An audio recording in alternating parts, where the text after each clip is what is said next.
বৈষম্য বিরোধী ছাত্র আন্দোলন চলাকালে গত ৫ আগস্ট রাজধানীর চাংখারপুলে পুলিশের গুলিতে শিক্ষার্থী আনাস সহ ৬ জনকে হত্যার ঘটনায় ডিএমপির সাবেক কমিশনার হাবিবুর রহমান সহ ৮ জন পুলিশকে অভিযুক্ত করে তদন্ত প্রতিবেদন জমা দিয়েছে আন্তর্জাতিক অপরাধ ট্রাইব্যুনালের তদন্ত সংস্থা। জুলাই আগস্ট গণহত্যার এটি প্রথম পূর্ণাঙ্গ প্রতিবেদন দেওয়া হয়েছে বলে জানান চিফ প্রসিকিউটর মোহাম্মদ তাজুল ইসলাম। খান আলমিনের রিপোর্টে দেখুন এর বিস্তারিত। জুলাই গণ অভ্যুত্থানের একেবারে চূড়ান্ত মুহূর্ত।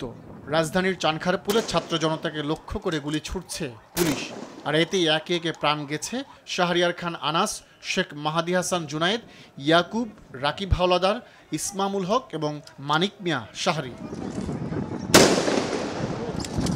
এ ঘটনায় মামলা হয় ট্রাইব্যুনালে। দীর্ঘ তদন্ত শেষে প্রতিবেদন জমা দিয়েছে আন্তর্জাতিক অপরাধ ট্রাইব্যুনালের তদন্ত সংস্থা, যাতে অভিযুক্ত করা হয়েছে ডিএমপির সাবেক কমিশনার হাবিবুর রহমান সহ ৮ পুলিশ সদস্যকে, যাদের মধ্যে গ্রেপ্তার রয়েছেন ইন্সপেক্টর আরশাদ, কনস্টেবল মোহাম্মদ সুজন, ইমাজ হোসেন ইমন ও নাসিরুল ইসলাম। তাদের বিরুদ্ধে যে সমস্ত ধারায় অপরাধের প্রমাণ পাওয়া গেছে সেগুলো হচ্ছে ইন্টারন্যাশনাল ক্রাইমস ট্রাইব্যুনাল অ্যাক্টের অ্যাক্ট 1973-এর 3-এর 2, 3-এর 2-এর এ, এফ, জি, এইচ এবং 4-এর 1, 4-এর 2 এবং 4-এর 3 ধারায় মানবতা বিরোধী অপরাধ সংগঠন করার অভিযোগ প্রমাণিত হয়েছে তদন্তে, সে কারণে তারা চার্জশিট দাখিল করেছেন।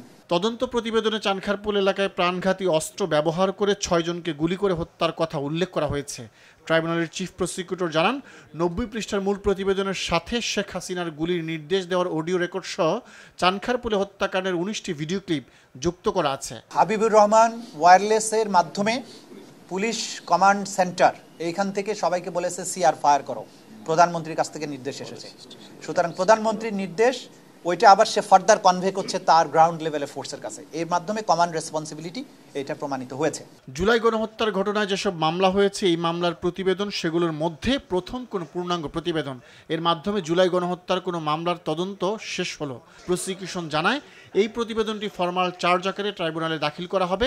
এরপরই শুরু হবে আনুষ্ঠানিক বিচার প্রক্রিয়া। আন্তর্জাতিক অপরাধ ট্রাইব্যুনাল জুলাই আগস্ট। খান আলামিন, RTV, ঢাকা।